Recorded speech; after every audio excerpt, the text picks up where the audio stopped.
tell us about Mayor Duggan in terms of the length he'll go. Is this really about getting resources, or is it about a PR ploy on the part of Mayor Duggan? In other words, Coleman Young many years ago used to have a saying about Washington. When he went, he'd bring home the bacon. Right. What are we going to get from Mike Duggan going? What are the people of Flint going to get from the mayor of Flint going? Yeah.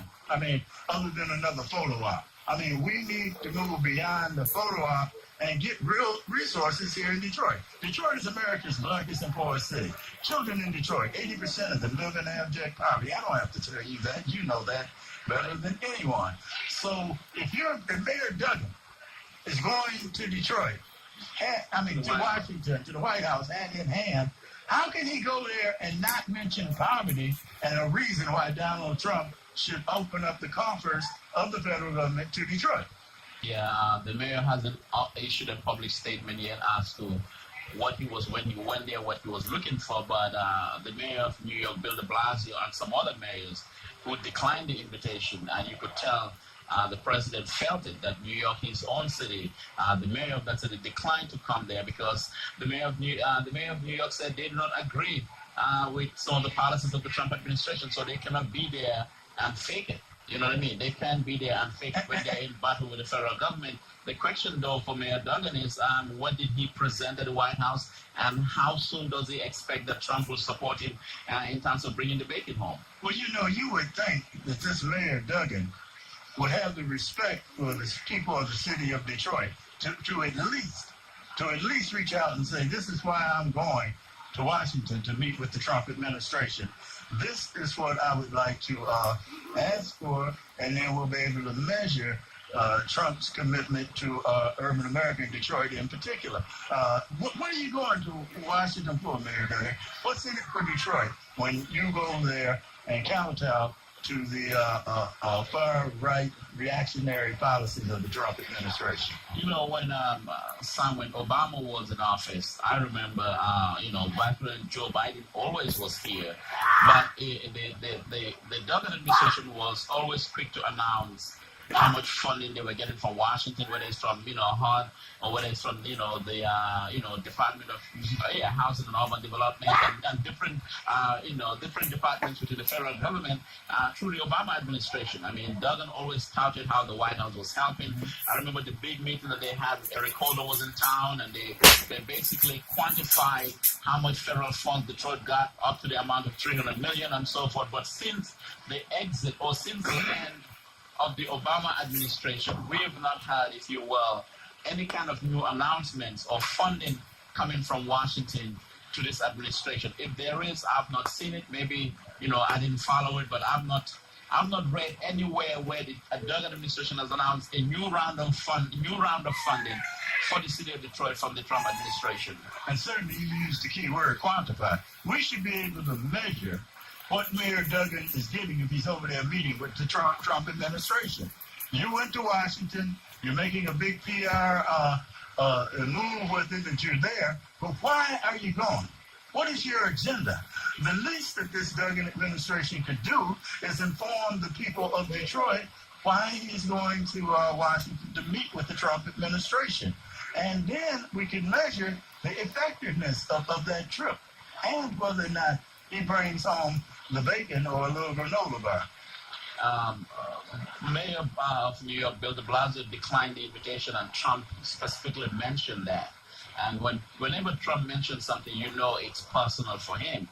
And the mayor of New York was not there. Other mayors were not there, but there were several other mayors in attendance at that White House meeting. The question that we're asking you, though, should Mayor Duggan have attended the White House meeting, or should he have followed the example of Bill de Blasio and not attend that meeting until he can get something concrete? He hasn't explained what the meeting was about. He hasn't said what he requested. Hopefully, the mayor's office will issue a statement at some point in terms of what they requested at that meeting. And again, since the end of the Obama administration, I have not seen any quantification in terms of funding that came from the Trump administration to Detroit. We have not seen any. We know Ben Carson has been here for meetings, but I've not heard anything regarding that in terms of what came out of that. I may be wrong, but I've not heard anything. Well, all of those, that minister, bishop that cloaked Trump in some kind of robe, I mean, what does he got for Detroit? I mean, what did he get for that photo op that Trump paraded it all over urban America? I mean, what are we getting for these photo ops with Donald Trump, other than another picture for him? So let me ask you this. This is what I've noticed. The city of Los Angeles, the mayors of Los Angeles, New York, Chicago, all these other mayors, I mean, mayors of prominent cities have basically taken it upon themselves to lead the resistance against the Trump administration. And they've made it very clear. Rahm Emanuel has gone on the record. I mean, you know, he has a baggage with him, but he's gone on the record, take on the Trump administration. And Trump makes it a point of mentioning some of these mayors when he speaks, or when he issues a statement, or when he tweets, because you know he feels it, because Chicago is a big city. New York is a big deal for him, because that's where all his investments are. LA is a big deal. It's California and all of that. But we have not seen any sort of, I guess we would say, any sort of resistance from Detroit here, from this administration to the Trump, with the Trump administration. You won't see, I don't think you will see any resistance here. No, but you know, that's why de Blasio and the folks out of Chicago did not fool with Trump. Trump has clearly made it clear that urban America are his enemies. And he doesn't intend to do anything other than very bare minimum for urban America. And let's talk about Michigan State real quick again, because Trump could send the United States Department of Justice as Jeff Sessions to put up an investigatory team because Title IX was clearly violated. Federal funding. That's my point. Right. And so there's jurisdiction here. Yeah. But then again, when you got a president that operates from the philosophy of grabbing, and if you can't grab and pay for it, I mean, you know, these young ladies will be up the creek without a pedal under the Trump administration. Yeah, I just thought it's interesting because you see mayors and leaders across different major cities. I mean, Rahm Emanuel has gone on the record to criticize the Trump administration. Bill de Blasio always takes on the administration. You see different mayors of the mayor of Los Angeles. I mean, I remember reading the police chief of the city of Los Angeles went back to back with the Trump administration. But the question here is, though, you won't see that, you've not seen that in Detroit. I've not read anywhere where the mayor of Detroit is issuing a searing critique of this Trump administration. I've not seen anywhere. I guess the mayor's approach is, you know, diplomacy, walk with Trump and see what you can get. But let me tell you something, Bankole. As I look at the thousands of people who walk by the 9:10 a.m. Superstation booth here at Cobo Hall, every time we mention Trump, I notice some of the looks we get, and they're not asking for autographs here. I mean, in other words, like the demographics here at this auto show are pretty clear to me. And if I can read faces correctly, it's real clear to me how Trump won the state of Michigan. Yeah. But Detroit, but let's tie this into Detroit's civil rights history. Detroit's history as a protest city. Detroit's history as a city, a history as a city that speaks truth to power. Detroit's history as a city that challenged the hypocrisy of the federal government. Do you think, if in fact there was another mayor, do you think that mayor would have challenged this administration in a way that the Mike Duggan's administration hasn't done? Because I really have not seen it. I read the news. You read national stories about, in fact, I think Politico or one of the magazines basically did an article basically showing you the resistance, where it is from different parts of the nation. California, Chicago, and they'll mention cities that are given, Denver, cities that are given the resistance to Trump, but Detroit is not part of it. No, it's not part of it because Mike Duggan don't want to fight. It's not only does he not want to fight, but he wants to define a Detroit that is the very reason that Amazon walked away from Detroit. Amazon knew that Detroit was the #1 poverty-ridden city in America. They knew that there was some challenges here that they weren't prepared to address. And if you're going to deal with a Mayor Duggan has been in denial about the nature of poverty in Detroit. Again, where 80% of the children live in abject poverty. People don't want to deal with that reality. Yeah. But you've got an unemployment rate, I believe that exceeds 50%. Right. Some of the reports say 40-something percent. Right. But the reality is that Detroit is a city in great pain, and Amazon knew it couldn't even put a Band-Aid on that. For people who are observing, some people would say, look, given the rich history of Detroit, despite its intractable problems and protracted issues and all of that, Detroit should not sit behind some, take the bench at the back.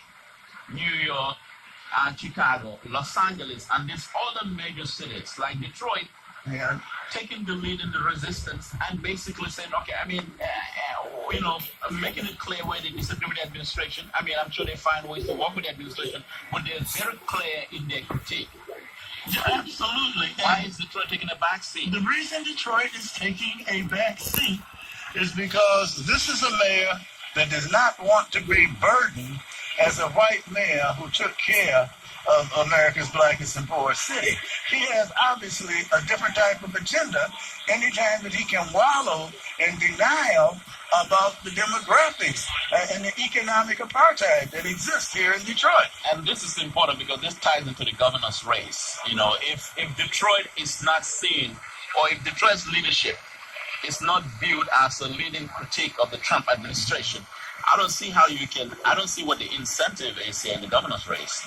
Well, what are you going to say in the governor's race? Well, when you look at the new governor? Yeah, and when you look at it, I've got to tell you now, some of the things that I see coming out of the platform and program of this Sri guy, who I don't believe has it. Sri Tanita? Yeah, he's got some great commercials. Oh, he's very active on Facebook. Yeah, he's very active all the way around, but he still is not making a dent that he should in the electorate. And the party brokers and the party bosses of the Democratic Party are really not at all enthralled with Gretchen Whitmer. So we've got some interesting months ahead, and we'll have to see how that plays out. The mayor was meeting, trying to get Gary Peters to run.